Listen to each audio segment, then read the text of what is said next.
everybody, and welcome to Storm Reads, and today I am going to be coming to you with a book review.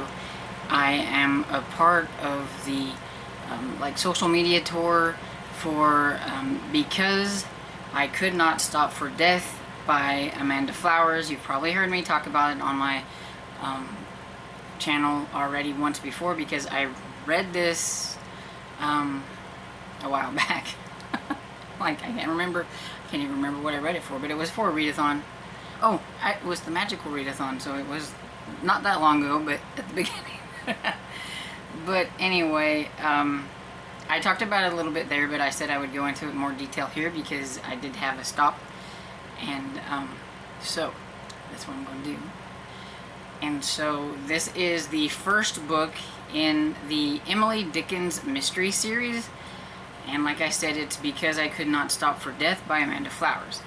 Now, a lot of people are probably used to Amanda Flowers' really fluffy, fun, and cute, cozy mystery series.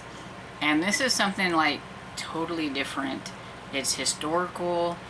It's semi-cozy. I think it could pass for cozy, but it does have a little bit grittier subject matter, and it's a little darker, so it's definitely not the fluff that you might be used to if you read other Amanda Flower books. So just know that going in. It's not gory, it's none of that stuff. It is definitely on the lighter side of mystery. It's just got a little bit of a darker tone. It starts out in 1855, and Willa Noble is on her way to try to get a new position.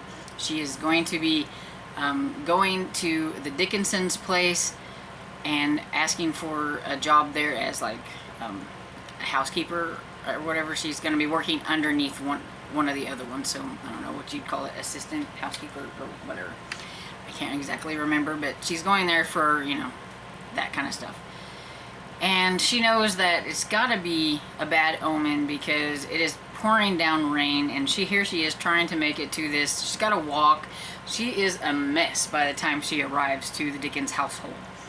And the lady, who I cannot remember her name, but the head of the housekeepers and stuff, is the one doing the interview. Sees her, and already you can just tell there's a mark off because she looks a mess. She's got mud all over her dress, her shoes are a mess, and all that stuff, and she just knows she's just not going to get this job, but she really needs to try for it because it's just her and her brother Henry, and she wants to try to get a better position than the one that she had previously. And so she goes in there to get this interview, and things don't go very good for her, but kind of lurking around in on the side or whatever is Emily Dickinson, and she tells the housekeeper that she wants her to hire her. And the lady's like, why? She's like, just don't even bother with anybody else, I want her.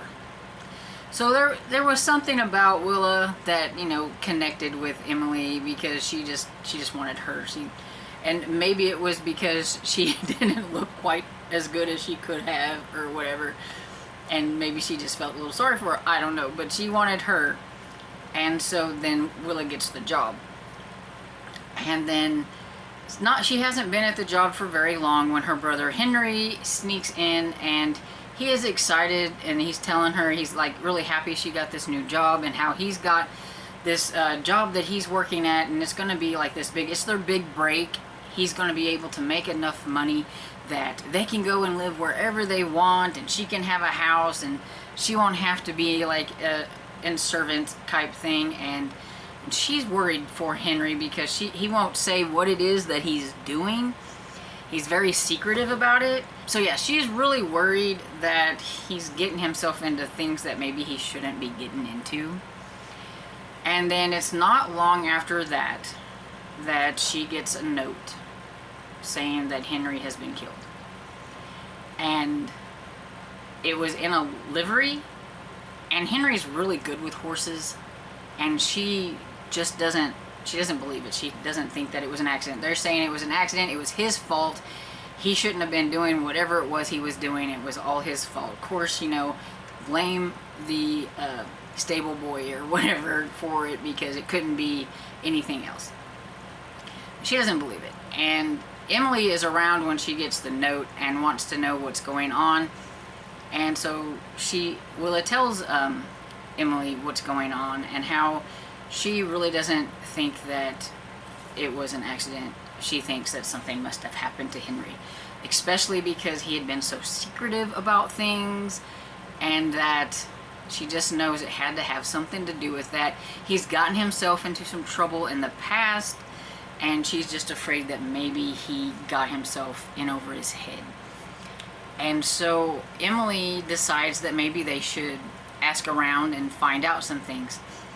And so they do that. They sleuth around and ask questions about. They went to the livery and asked the one young guy that is working there that worked with him, and I cannot remember what that young man's name was.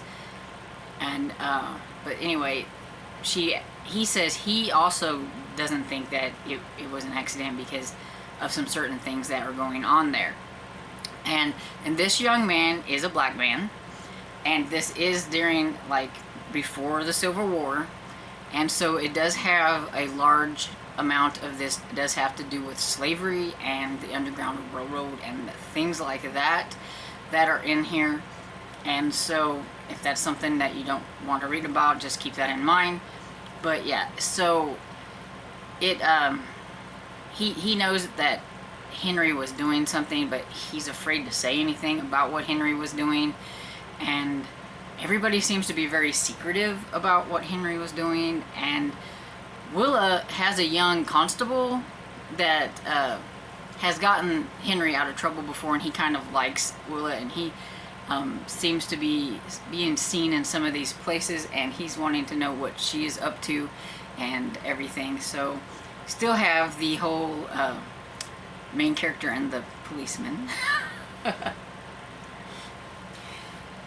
And so yeah, so they do a little bit of sleuthing and get themselves in a little bit of trouble because they have provoked whoever it is that has done this, and it involves some, like, kind of higher up people and some things. And so there's a lot of, like, because there's the political corruption, and there's all kinds of stuff that are going on in Amherst during this time. And yeah, so I don't want to say any more about what it's about, but yeah, it was really good. I really enjoyed it. I really liked Willa. She was a really good character. So I'm gonna go with saying that I know nothing about Emily Dickinson. I do know that because I knew this was a poem of hers, the title of the book, I went and looked for that poem, and I read that poem, and it's a bit dark. And I did look up a little bit about Emily Dickinson, and evidently this time period when she was younger, she didn't, and you could tell, like, she did not like going out in public very much. She would rather stay at home, and she was always mumbling to herself, like probably thinking about her poems in her head and stuff like that. But I know she became a recluse, like, later in life, I think. So this is kind of where you can kind of tell that she's leaning towards maybe becoming that recluse later. But she doesn't mind going out and doing things. And I knew that she had been a recluse, and so I had to look that up because I was like, how are you gonna make, like, a mystery out of a lady who doesn't like to leave the house? But yeah, she does leave the house.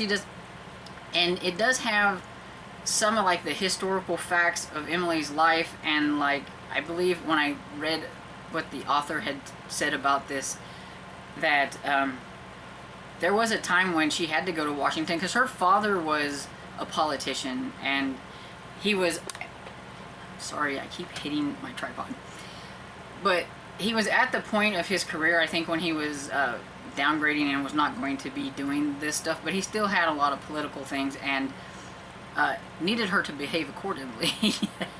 And she did not want to go to Washington, but he made her go to Washington. So there was this period where she was in Washington with her family while Willa was back in Amherst, and She did go with her, but she couldn't stay. It was hard for her to figure out a reason why she needed to take like her housekeeper lady with her. And so she got to go a little bit so they could kind of sleuth around, but she had to come back. And so there was a part where it was just Willa trying to look at some things that were going on by herself while Emily was gone. And so yeah, but overall I liked the character of Emily Dickinson. Like I said, I don't know anything about her to know how close to the actual person that Amanda Flower got with this. I do know that Amanda Flower is a very big fan of Emily Dickinson, so I'm sure that she did lots and lots of research, because I know she read some biographies and everything like that about her and did a lot of research.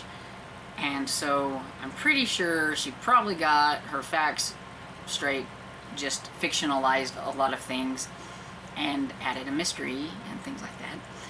And so yeah, but overall I really enjoyed it, and I can't wait for another one to come out to see what kind of trouble that Willa and Emily will get into next. So if this sounds like something that you would enjoy, this one comes out today. As this is coming out, it comes out today, and so September 20th, and it's from Berkeley, and so go get you a copy of it, because it was really good, and it's got a very pretty cover. I may need to round myself up one, because it's got a very pretty cover. I love the purplish color. It's very atmospheric and pretty. And so anyway, if you've read this book already, because maybe you got an e-arc, let me know what you thought about it down in the comments. Or maybe I've piqued your interest and you would like to get yourself a copy of it. Let me know if I got you to try it. And I hope you enjoyed this video, and if you did, please give it a thumbs up and subscribe, and I will see you all in the next video. Bye.